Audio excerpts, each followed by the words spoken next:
亲爱的朋友们，欢迎来到微光夜读。老板让我带客户去商 K， 帮我点了小姐姐，她转头出了门就打电话举报我嫖娼。等我从拘留所出来去上班， HR 告诉我违法乱纪，自动解除劳动合同。我跟 HR 要 N+1，HR 拿出员工手册，违法乱纪，公司有权利单方面解除劳动合同。我要见老板， HR 说这就是老板的意思。我不相信张强这么绝情，直到我看到了他在商 K 门外打举报电话的录像。接下来开始我们本期故事，记得点击订阅并开启小铃铛。我跟着张强10几年，从最初创业时候的几个人到现在几百人，一直兢兢业业，也终于熬到了市场副总。疫情过后，张强要去投奔他远在加拿大的儿子，所以要把公司卖掉。为了让公司迅速融入收购方的集团战略，收购方要求自己派高管过来，让张强交割钱，把现有的4个副总清理掉，以免将来有股权或者赔偿的纠纷。毕竟我们4个手里还有不少公司的期权。张强把我送进拘留所后，派出所通知了我老婆，我老婆已经回了娘家，通知我下个月去民政局办理离婚。几天之内，我丢了工作，没了家庭。我到公司想找张强要个说法，走到办公室门口，发现技术总监李涛正在办公室跟张强吵架。你说让我回去好好想想，给我3天带薪假，我今天休假回来，你又说我无故旷工3天，还要开除我。我说过吗？你在OA上申请了吗？公司是靠规章制度来管理的，不是靠人来管理的。你是公司副总，制度的重要性你应该理解吧？好你个张强，你跟我玩阴的是不？李涛脸憋得通红，委屈和气愤让他已经有点语无伦次了。别说的那么难听，我们是正规公司，你要是有疑问，可以找律师来起诉公司，你等着。李涛骂骂咧咧地走出来，看到我以后，拍了拍我的肩膀，你好自为之。张强这孙子太阴了，李涛可能还不知道，我比他更惨，他只是没拿赔偿金，我是被送进拘留所的。但是这种丢人的事情也没办法说，跟李涛寒暄了几句，我就去张强办公室质问他为什么要开除我。刚一进去，他倒先开口，小川，你说你呀，怎么这么不小心？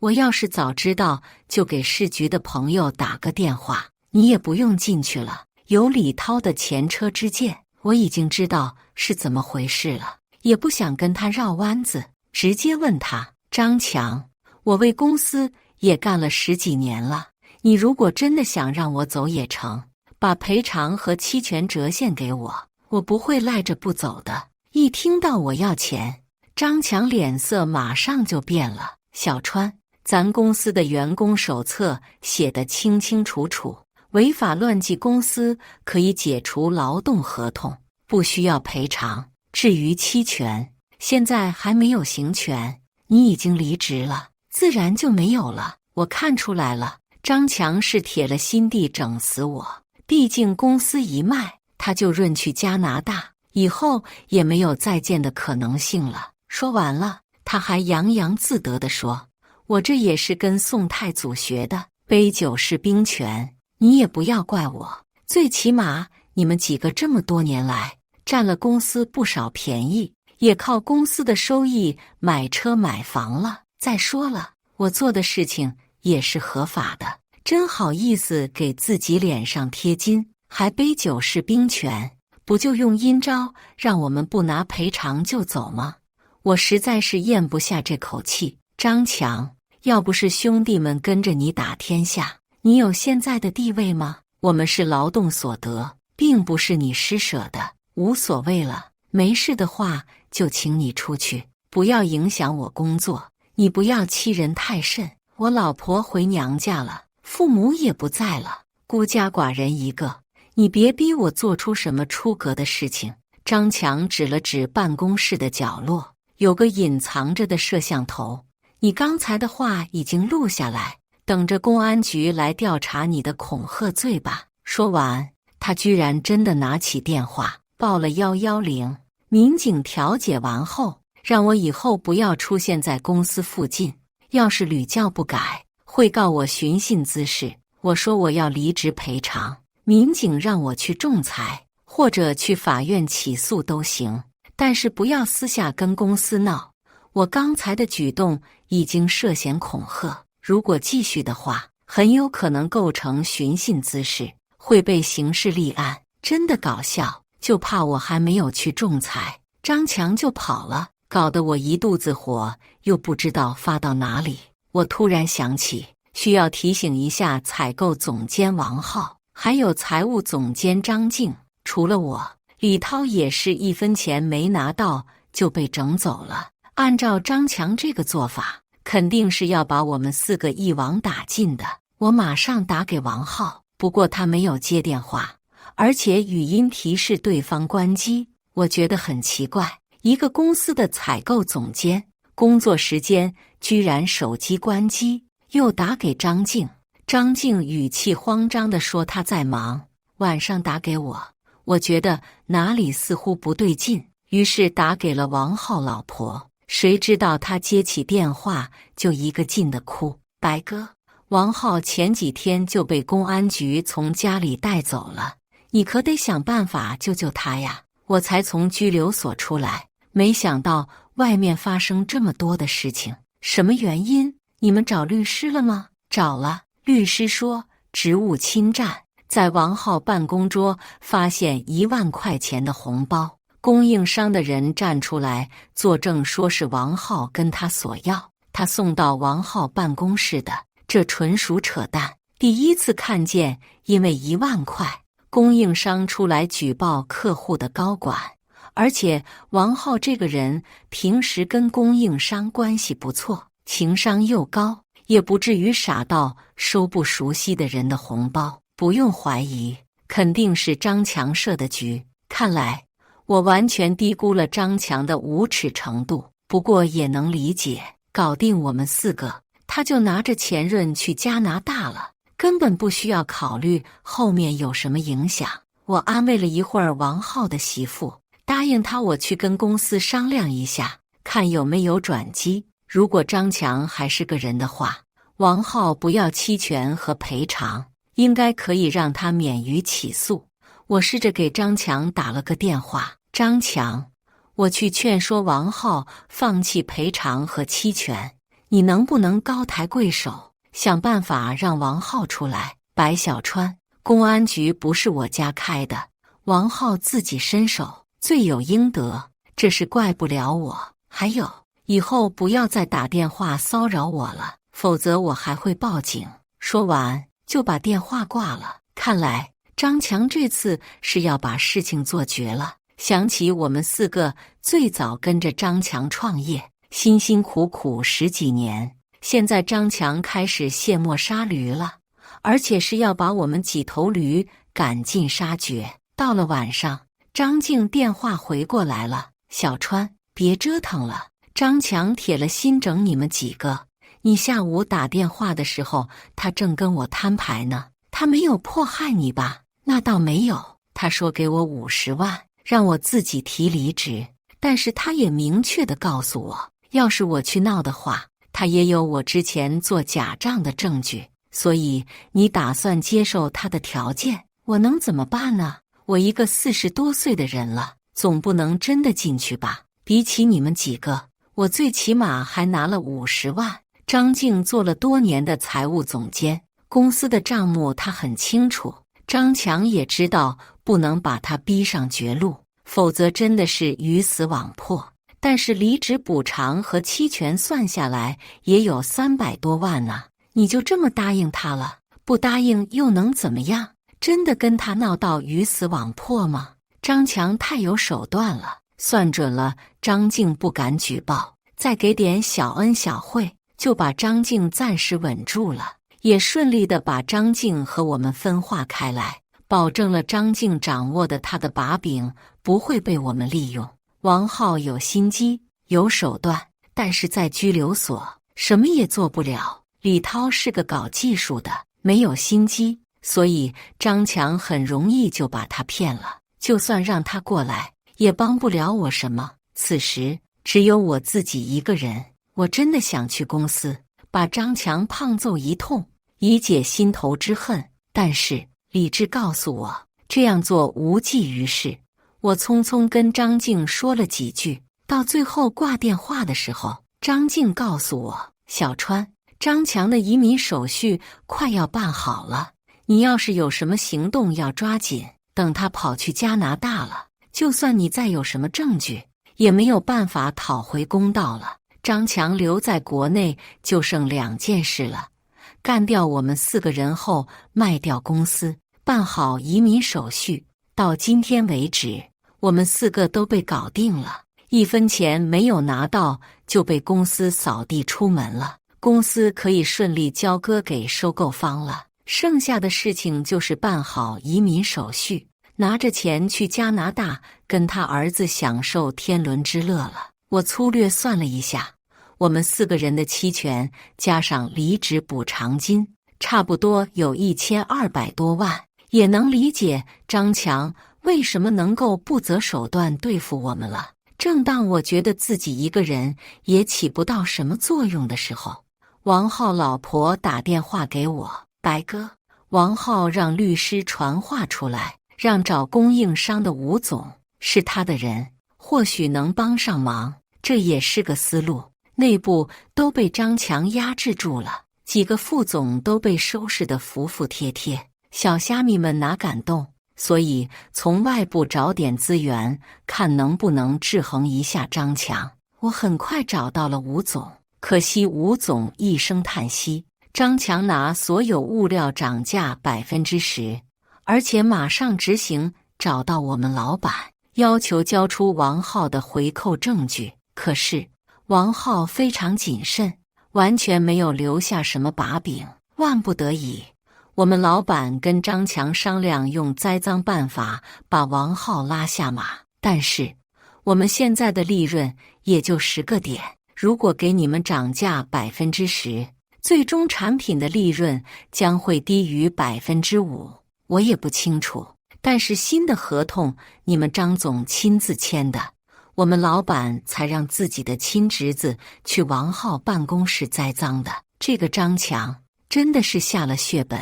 不过公司卖了以后，这些成本也不需要他自己承担，就算涨价20%，也不是他的钱了。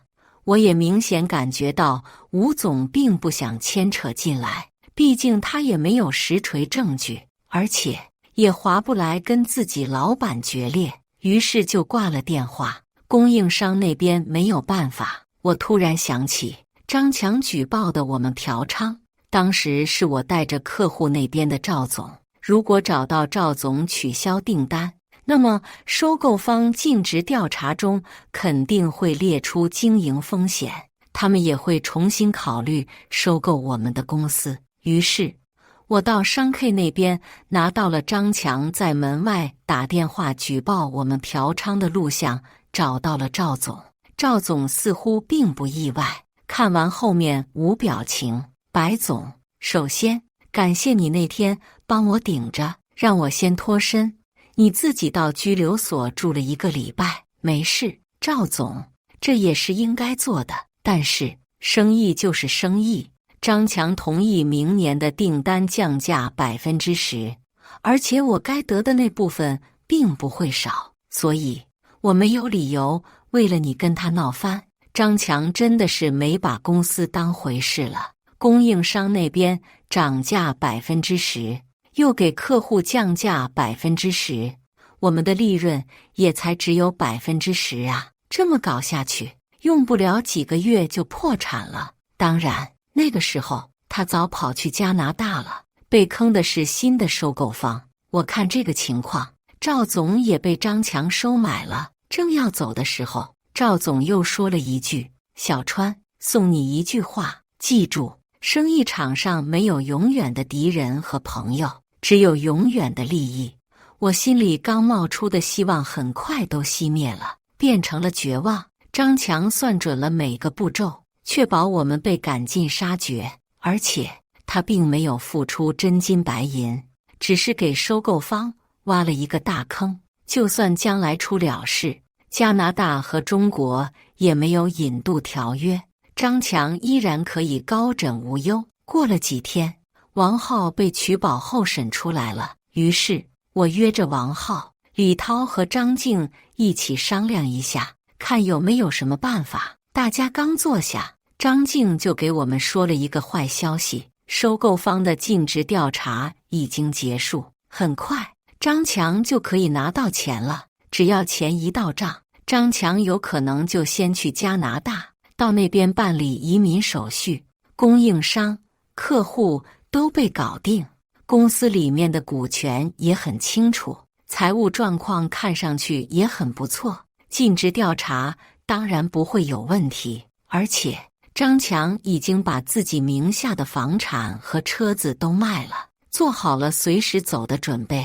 听到这个消息，大家都不说话了。过了半天，李涛才开口对张静说：“你当了10几年财务总监，公司的财务造假你很清楚，你站出来，直接把张强举报了，这样他就跑不了了。”怎么举报？这10几年张强连哄带骗的，我自己签了不少字，要是真的开始调查了，我自己也得进去。听张静说完，大家又不说话了。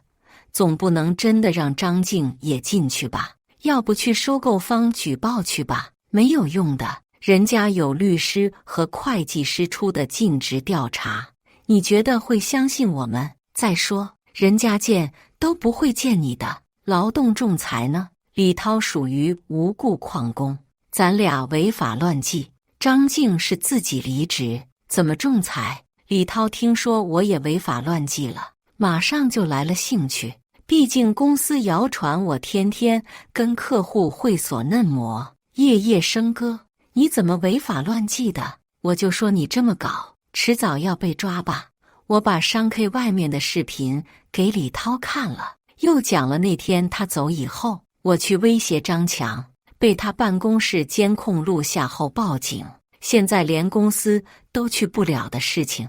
李涛听到张强办公室有监控，马上就跳起来了。张强的办公室有监控？是啊，不过挺隐蔽的，民警来了我才看到。李涛马上像发现新大陆一样，如果张强办公室有监控，那么张强让我带薪休假3天也会有视频记录，这样就能证明我不是旷工了。还有王浩的办公室在张强办公室斜对面，如果是有人栽赃的话，监控也有可能拍到。他这么一说，我也开始激动了，但是王浩马上就泼了冷水：“别费劲了，我花了5000块让公司 IT 小黎把公司服务器的监控数据 copy 了一份，偷了出来，结果那段时间视频早就被删得干干净净。张强果然心细，偷偷录了视频，只保留对自己有利的作为证据，其他视频都删掉了。王浩，我老早就说你要多多学习技术，了解这个世界。你看，你跟张强一样，不知道有个东西叫云盘吧？万万没想到，我当时觉得最老实、EQ 超低的技术总监李涛，悄悄地搞了这一手，在关键时刻还帮上忙，其实也是无心插柳。前一阵子产业园区推出云服务，有政府补贴，所以李涛就买了这个服务。当然，买云服务的初衷还是保证公司数据安全。李涛在设置的时候，因为存储空间足够大，除了公司的数据，把监控数据也顺便设置自动上传到云端。身为技术总监的李涛，不到半个小时就把最近的监控视频全部从云端下载下来。除了拍到张强亲口让李涛带薪休假3天的内容以外，也拍到了供应商老板侄子鬼鬼祟祟跑到王浩办公室里放红包的镜头。更加意外的是，拍到了张强打电话给儿子，告诉他儿子张静的造假的账目已经把电子版发给他了，让他保存好，等张强一到加拿大，就让张静把那50万吐出来，否则直接把资料发到税务局。张静气得全身发抖，看来已经由不得他独善其身了。那50万封口费也是暂时让他拿几天，等张强去了加拿大，就算要100万，张静都有可能老老实实吐出来。张静骂了一句王八蛋，马上就要起身去税务局自首。看来只要自身利益受损，保守派马上就变激进派了。我赶忙安慰他，别着急，咱慢慢来，当务之急把咱该拿的钱拿到。我这么一安慰，他直接哭了出来。王浩也附和，对，先把咱该拿到的钱拿到了，至于你的事情，如果你去自首，加上举报张强，也算立功，大概率是缓刑，不要担心。你先回去准备材料，我们负责拿到钱。张静哭哭啼啼地走后，王浩就把其中一段视频发微信给张强，然后告诉他，张总，你办公室的视频还有很多，如果你想要的话，我们到以前经常吃饭的老地方见面。张强现在不能惹官司，一旦有公开的案件，他的移民手续就得暂停，有可能限制出境，所以我们一点都不担心他不来。果然，张强很快就回消息，半个小时后见。张强到了以后依然很嚣张，进门就指着王浩说，信不信我告你非法获取公司机密数据？而且你觉得偷拍的视频可以做证据吗？李涛听懵了，被张强的气势镇住了。我直接来气了，告去呗。对了，这不是非法，这是通过合法手段从公司云服务器下载下来的。其实我不懂这些东西，但是张强也不懂，肯定能被吓唬住。王浩火气更大，张强，别装了，你找人设套诬陷我，这个诬告罪你跑不掉吧？我明天就把视频交给公安局，你有本事跟公安局的人横去。张强看吓唬不住我们，态度马上就变缓和了。这样吧，你们无非是要离职补偿，按照 N+1给你们吧。期权呢，我们也要拿。张静已经帮我们几个算好了，总共1200万。张强马上脸色就变得异常难看，毕竟到了嘴里的肉要吐出来，肯定难受。不过他也是个聪明人，如果真的打官司，他一时半会就去不了加拿大，说不定移民都被拒绝。更何况这些钱本来就是我们该得的。看他脸上痛苦的表情，我心里稍微好受了一点。这么多天的郁闷总算开始慢慢缓解。憋了半天，张强才说，好吧，等收购方资金到位，我就转给你们。这老小子到了现在还想耍我们，如果拿了收购方的钱，他跑到加拿大，我们去哪里找他？不行，今天就得拿到钱，否则明天早上我们就去公安局报案。王浩拒绝的斩钉截铁，我哪有那么多现金？现在只能算我个人收购你们的股份，公司账上的钱又不能动。你不是刚卖了房吗？装什么穷？要不要我把你房产成交价告诉你？张强意识到他的各种操作被我们识破了，估计也逃不掉。只不过对于这种把钱看得比命都重要的人，拿出1200万跟割了他的肉没有区别。但是割肉也得割，他已经没有退路了。现在给供应商和客户的各种报价，如果留下来，公司只有死路一条。毕竟收购方愿意出7000万，就算给我们1200万，自己还有5000多万，只要能顺利等到收购方付款，自己移民手续走完，其他的都是小事了。想了半天，张强才无奈地同意了。我们很快就找了律师，把合同草拟好。到了下班前，我们每个人的账户都到账了300万。看着张强脸憋得通红，我们多少算是出了口气。出战告捷，李涛说他的目的达到了，他要退出我们这个临时的复仇者联盟。我老婆还在娘家，王浩的案子还没有结束，张静脑袋上更是悬着个炸弹，我们肯定要继续。于是我告诉李涛，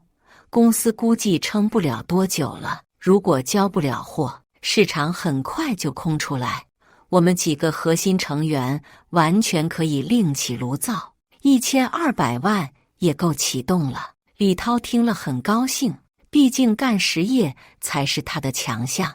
我们每个人把公司有实力的人列出来，让李涛拉他们入伙，然后去操作新公司的事情，而我们3个还要继续复仇。过了1个礼拜，张静就把整理好的资料都送到税务局，而且去公安局自首，并且举报受张强的胁迫和指使隐瞒公司收入、偷税漏税。王浩也把李涛拿出来的视频证据交到公安局，并且报案称张强和供应商勾结设局，诬告他职务侵占。在公安局的门口，我看到张强被传唤，他看到我的眼神像是要吃了我，想朝我冲过来打我，嘴里还骂骂咧咧：“你们几个王八蛋，说话不算数，骗我的钱。”我心里暗笑，就你这种人还好意思说别人骗人？可惜我没时间跟他玩，我有更重要的事情要做。由于收购方是上市公司，我把张强涉嫌财务造假的举报材料直接发到证监会。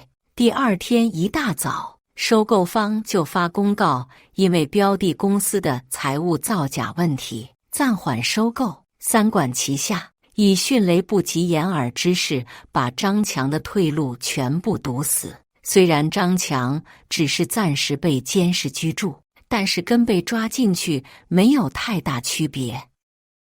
毕竟自己给公司埋的雷，收购方停止收购后都要在自己头上炸了。更重要的，张强已经被边控了，限制出境，别说移民加拿大，就算跑路也出不去了。不过张强还在做垂死挣扎。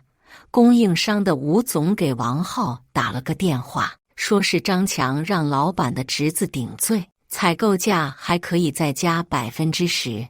张强是真的疯了，这样要亏死了。不过供应商的老板更疯，同意了张强的提议，为了钱打算把自己亲侄子送进去。王浩直接乐了，等着吧，谁都跑不了。张强案发以后，公司已经乱成一片，谁能想到几个月前公司还蒸蒸日上，现在变得人心惶惶。公司账户被税务局查封了，初步预计要补交税金800多万，账上所有的现金加起来都不够。李涛已经把骨干都挖走了，新公司基本筹备好了，就等着接到订单开始生产。这个时候王浩说他要去收拾供应商那边的人了，我就说做市场和采购总监的没有一个省油的灯。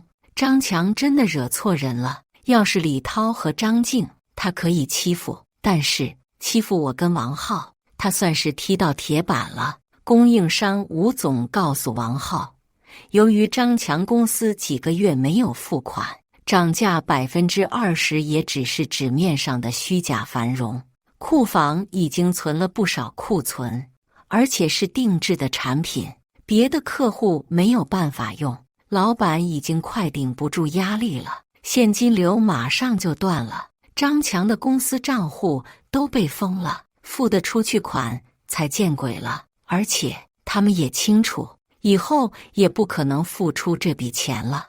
王浩自己去了一趟供应商那里，回来之后给我跟李涛绘声绘色地讲了一下供应商老板被他当场拿捏，连连道歉，自罚1瓶白酒的情形，而且炫耀了他的战果，供应商库存产品半价买回来，还有供应商老板出面指证所有的诬告都是张强背后指使的，把当时张强的电话录音都发给了王浩。这种靠短期利益结成的联盟，只要利益没有了，很快就出现狗咬狗。供应商老板涨价没涨成，这一单估计没少亏，但是总比烂在手里强。我也打电话给客户赵总，告诉他我新加入了一家公司，跟以前做的产品一样。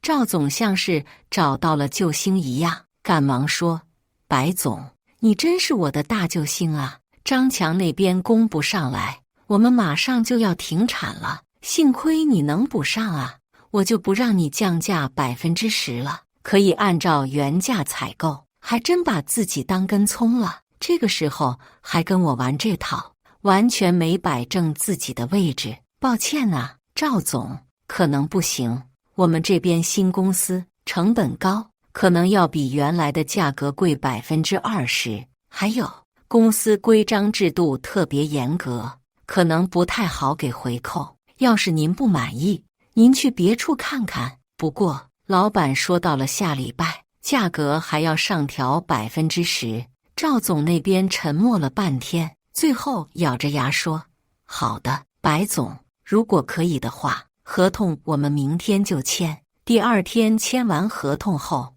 我给赵总说：赵总，您说的生意场上没有永远的朋友，互相理解一下。作为朋友，我还需要给你提醒一下，张强现在疯了，会乱咬人。赵总明显慌了。张强被抓进去之前，还约我们见了面。之前意气风发的杯酒释兵权的宋太祖，变成了高粱和车神宋太宗了。逃税的事情没有办法，只能自己把税款补齐，加上30%的罚款，合计1000多万。可惜公司账上的钱不够，自己卖房子的钱也都赔给我们了。这些年张强的钱基本上都转移到加拿大他儿子那里。据说张强打电话找他儿子要钱补税款，被他儿子拉黑了。真的是有其父必有其子，估计其他地方也找不到钱了，所以想着让我们退给他一部分，让他补缴完所有的税款，以换取法院的轻判。另外一个事情就是供应商老板把所有的证据都提交给公安局，诬告的主谋就是张强，他想让王浩出谅解书，这样可能会轻判。张强声泪俱下，我对不起你们几个老哥们，当时也是财迷心窍，做事没考虑后果，这次你们帮我渡过难关，我们还可以一起奋斗，就像10几年前一样，我多给你们点期权。我和王浩面面相觑，这哥们脑子是不是进水了？且不说前几天陷害我们进监狱，就现在公司都快倒闭了，还让我们原谅他，还给他退钱，而且以后还要继续给他打工。王浩直接说：你还不知道吧？赵总那边的单子我们接了，以后是我们几个不带你玩了。你当时要是稍微高抬贵手一点点，没有把我们逼上绝路，我们都有可能帮你一把。是你把事情做绝的，你们几个居然这么心狠手辣。张强，是你先把事情做绝的，是你亲手把自己所有的后路都堵死的。无论收购方、供应商、客户，还有我们几个，你但凡想到你去了加拿大，我们还要生活，也不会做得如此决绝。没想到这些报应都到你头上了吧？我只能说，自作孽不可活。张强听到后气得捶胸顿足，骂我们几个没良心，挖公司墙角，骂着骂着差点心梗了。可惜面对他的无能狂怒，我们压根不在乎，跟他见面也就是为了感受一下复仇的快乐而已。就在我们把张强送进去的时候，李涛跟我们说了一下新公司那边的进展。这个单子本来就有利润，加上供应商降价50%，客户涨价20%，利润基本上翻倍了。张强的公司被拍卖了，我们手头的现金也足够把公司买下来。没多久，我们就搬到原来公司的办公室了。公司回到之前蒸蒸日上的样子，李涛很高兴，但是他担心我和王浩敲这么一笔，以后怎么开展业务？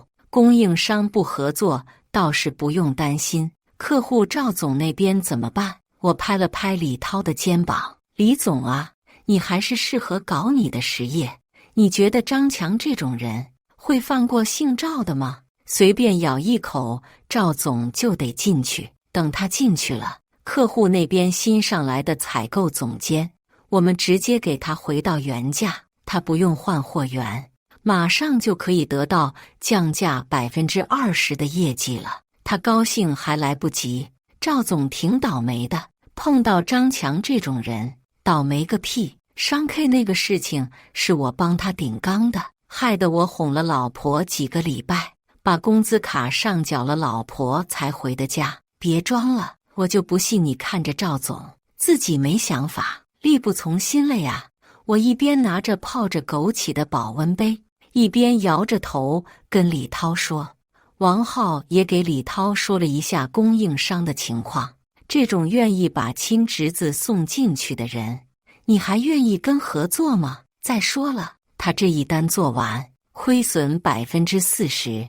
现金流能不能撑得下去都不一定，你不用担心，我已经找好另外一家替代货源了。吴总也去了那边。几个月后，法院的判决下来了，张强因为采用欺骗、隐瞒手段进行虚假纳税申报，导致逃税额数量巨大，并且超过应缴税额30%，判了5年，诬告罪又判了2年。合计7年。张静协助张强逃税，但是属于自首，加上举报，积极配合税务和公安机关调查，有立功表现，最终判2年，缓刑2年。赵总被张强举报职务侵占，还在调查中。后来听说张强的儿子在加拿大改名叫玛丽，跟一个加拿大老白男结婚了。我从他的社交媒体上下载了一张结婚照，托关系找了个狱警，让他务必给张强看看，毕竟子女的婚姻还是需要得到父母的祝福的。狱警告诉我，可能是张强太过高兴，看到照片后当场就晕了过去。感谢大家的观看，本期故事精彩吗？欢迎大家在下方评论区吐槽。如果你喜欢这类故事，记得点击订阅微光夜读，并分享给更多的人，这会对我帮助很大。再次感谢大家的观看。